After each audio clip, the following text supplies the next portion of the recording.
Hello friends, welcome back to our channel toppers target. I hope आप सब अच्छे होंगे और आप सबकी प्रिपरेशन अच्छे से चल रही होगी। सो प्रीवियस वीडियो में हमने न्यूक्लिक एसिड डिस्कस कर लिया था, उसी को कंटिन्यू करते हुए आज की इस वीडियो में हम डिस्कस करने वाले हैं the term chromosomes. So video को स्टार्ट करने से पहले अगर आप हमारे चैनल पर नए हैं तो चैनल को सब्सक्राइब कर लें और वीडियो को लाइक करना ना भूलें। तो वीडियो को शुरू करते हैं। क्रोमोसोम्स क्या होते हैं, पहले तो बात कर लेते हैं कि क्रोमोसोम्स एक थ्रेड लाइक स्ट्रक्चर है जो कहाँ प्रेजेंट होता है, जो सेल के अंदर प्रेजेंट होता है। अब डीएनए के पास क्या होता है, जो किससे मिलके बना है, डीएनए से मिलके बना है। तो डीएनए के पास क्या होता है, DNA have a special type of protein, और उस प्रोटीन को हम क्या कहते हैं, that is known as histone protein. That is known as histone protein. की डीएनए के पास क्या है, एक स्पेशल टाइप का प्रोटीन है जिसे हम कह रहे हैं that is known as histone protein. अब डीएनए के ऊपर क्या होता है, हिस्टोन प्रोटीन प्रेजेंट होता है। तो डीएनए और हिस्टोन प्रोटीन मिलकर क्या बनाते हैं, ये फॉर्म करते हैं क्रोमोसोम्स। क्रोमोसोम्स। सो क्रोमोसोम्स क्या है, that is a thread like structure जो कहाँ होती है, सेल के अंदर, जो किससे मिलके बना है, जो मिलके बना है डीएनए और हिस्टोन प्रोटीन से। अब जो क्रोमोसोम की डिस्कवरी की अगर बात करें कि जो सबसे पहले ऑब्जर्व किसने किया था क्रोमोसोम्स को, तो वो किया था पुरकिंज नाम के एक साइंटिस्ट थे जिन्होंने क्रोमोसोम को सबसे पहले ऑब्जर्व किया था। अगर फाइनल डिस्कवरी की बात करें क्रोमोसोम की, कि सब फाइनल जो डिस्कवर्ड किया था वो कौन से साइंटिस्ट थे, तो वो फाइनल डिस्कवरी की बात करें तो वो थे फ्लेमिंग।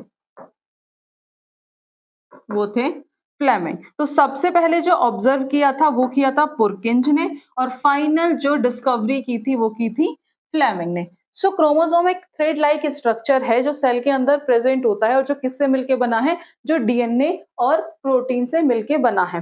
अब क्रोमोसोम्स हमेशा प्रेजेंट कैसे होते हैं, तो क्रोमोसोम्स हमेशा पेयर्स में प्रेजेंट होते हैं। Chromosomes always occurs in a pairs, और ये सिर्फ विजिबल होते हैं during cell division. Chromosomes is visible during chromosomes is visible during cell division.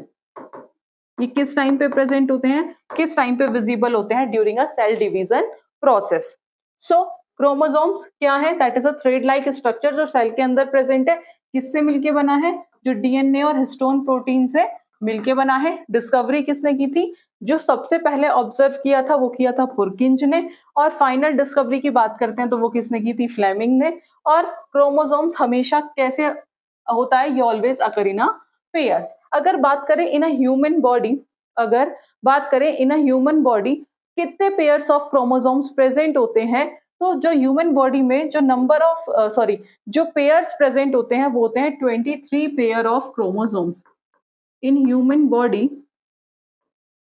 कितने पेयर्स होते हैं, 23 pairs of chromosomes.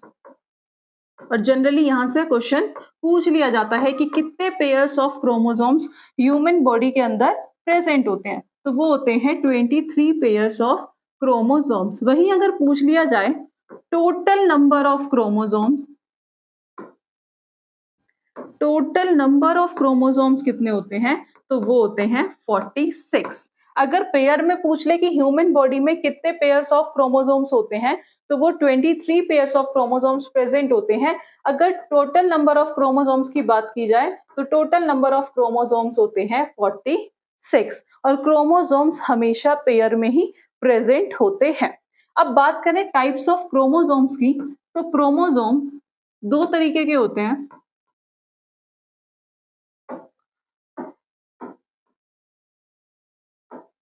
First one is autosomes.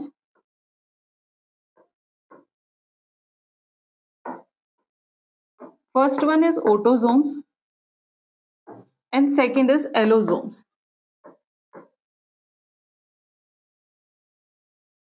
So autosomes में क्या होता है, ऐसे क्रोमोसोम्स जो मेल और फीमेल में क्या होते हैं, सेम होते हैं। Chromosome that have same in both mail and female, कि दोनों में ऐसे क्रोमोसोम्स ऑटोसोम्स होते हैं जो मेल और फीमेल में दोनों क्रोमोसोम्स क्या होते हैं, सेम होते हैं। एलोसोम्स में क्या होता है, chromosomes that are different in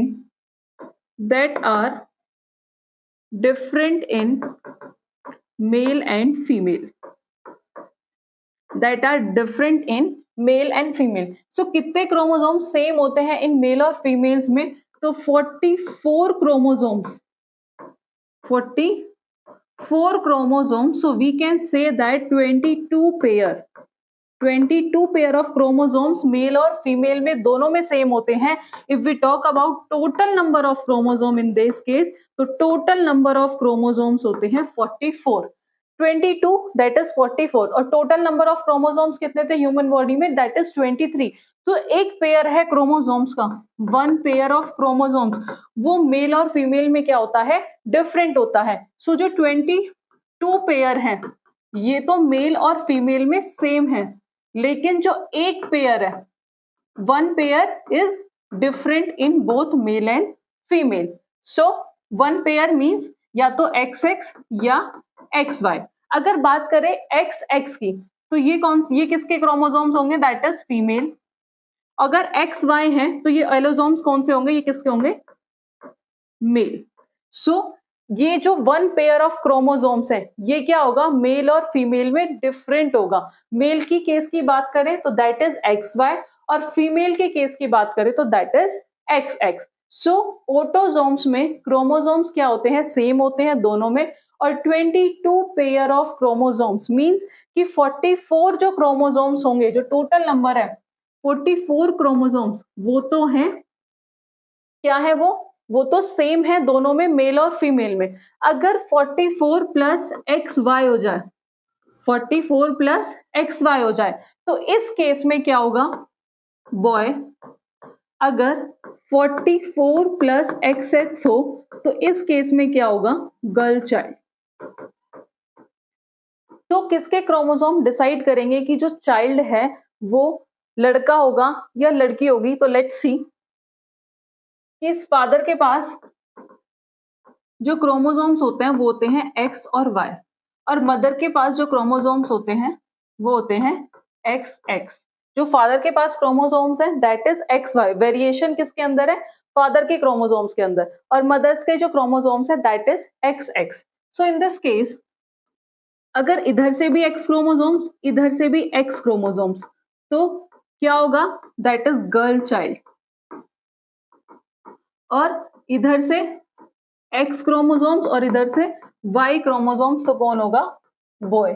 so in this case क्या होगा, तो फादर के जो एलोसोम्स होते हैं दैट इज XY, फादर के जो एलोसोम्स होते हैं दैट इज XY, जो कि हैं जेंडर डिटरमाइनिंग, यानी कि जो जेंडर डिसाइड करेगा कि बच्चा जो चाइल्ड है वो बॉय होगा या गर्ल होगा, वो किसके एलोसोम से डिसाइड होता है, वो फादर के एलोसोम से डिसाइड होता है। तो साइंटिफिकली जो मेन रीजंस है बॉय और गर्ल का, वो कौन है, वो फादर हैं, जिसकी वजह से, जिसके एलोसोम्स की वजह से। तो कह सकते हैं कि ये क्या है, जेंडर डिटरमाइनिंग क्रोमोसोम्स, जिससे ये होगा, ये डिसाइड होता है कि जो चाइल्ड है वो बॉय होगा या फिर गर्ल होगा। वुमेन का इसमें कोई रोल नहीं होता, क्योंकि वुमेन्स के जो एलोसोम्स हैं वो क्या हैं, वो सेम है, दैट इज XX। तो हर एक केस में क्या आएगा, X ही क्रोमोसोम्स आएगा, there is no other option. लेकिन फादर के एलोसोम्स में क्या होते हैं, वेरिएशंस होते हैं। सो एक और टाइप होता है इसमें, दैट इज थर्ड, जिसे हम जानते हैं ट्रांसजेंडर, या फिर कह सकते हैं क्लिनेफ्टर सिंड्रोम।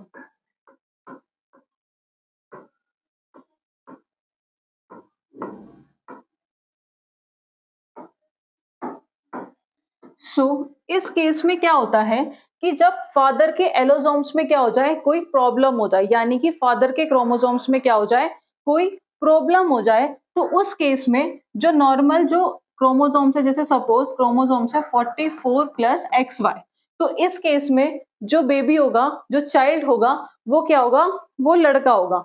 बट ट्रांसजेंडर इस सिंड्रोम में क्या होता है, इसमें क्या होता है, जब फादर के एलोसोम्स में या क्रोमोसोम्स में कोई कमी आ जाए तो वहां से एक एक्स क्रोमोसोम्स आता है, और वो एक्स क्रोमोसोम्स क्या आता है कि इसके अंदर कुछ गर्ल्स के कैरेक्टर आ जाता है, यानी कि बॉयज और गर्ल्स के दोनों के कैरेक्टर आ जाते हैं, जिस वजह से, यानी कि एक एक्स्ट्रा क्रोमोसोम्स की वजह से, वो एक्स्ट्रा क्रोमोसोम्स क्या है, दैट इज एक्स, तो that is 44 plus XY plus x, इसके अंदर क्या आ गया, एक एक्स्ट्रा क्रोमोसोम्स आ गया, तो यानी कि इसके अंदर किसके कैरेक्टर आ गए, दोनों के कैरेक्टर आ गए, बॉय एंड गर्ल्स के, जिसे हम किस नाम से जानते हैं, that is known as transgender या फिर Klinefelter syndrome. So I hope आपको तीनों टाइप्स इसके क्लियर हुए होंगे।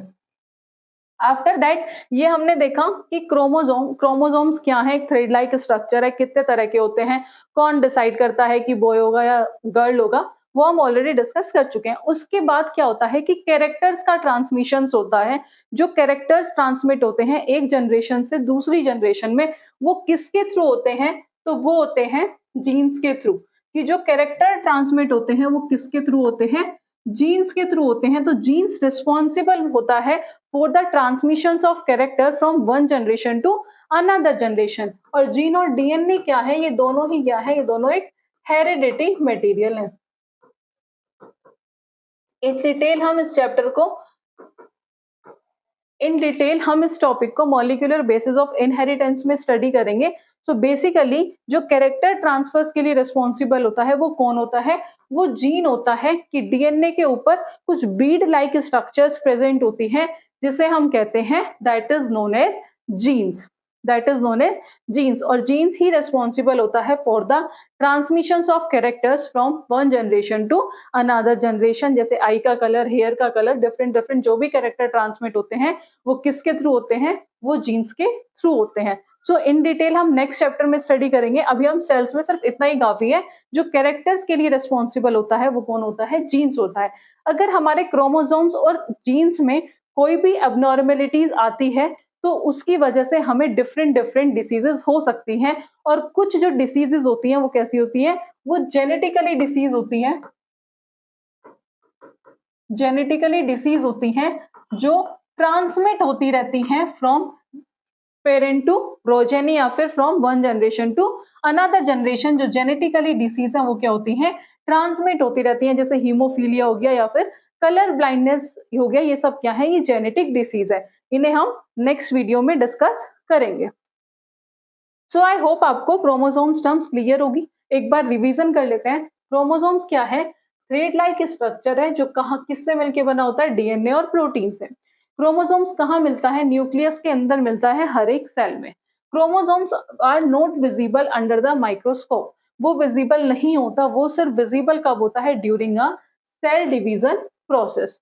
Each chromosomes of a eukaryotic cells contain DNA and associated protein, जिसे हम कहते हैं हिस्टोन प्रोटीन। ये हम ऑलरेडी डिस्कस कर चुके थे कि जो डीएनए और हिस्टोन प्रोटीन से मिलकर कौन बना होता है, वो बना होता है क्रोमोसोम्स। और जो रिस्पॉन्सिबल होता है for heredity traits passed from parents to offspring from one generation to another generation.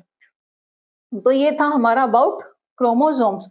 I hope आपको क्रोमोसोम्स और जीन्स क्या है और क्रोमोसोम्स के टाइप्स क्लियर हुए होंगे। फिर भी अगर आपका कोई कंफ्यूजन या कोई भी डाउट है इस टॉपिक को रिगार्डिंग, आप हमें कमेंट बॉक्स में कमेंट कर सकते हैं। आज की वीडियो में इतना ही, मिलते हैं नेक्स्ट वीडियो में नेक्स्ट टॉपिक के साथ। Thank you.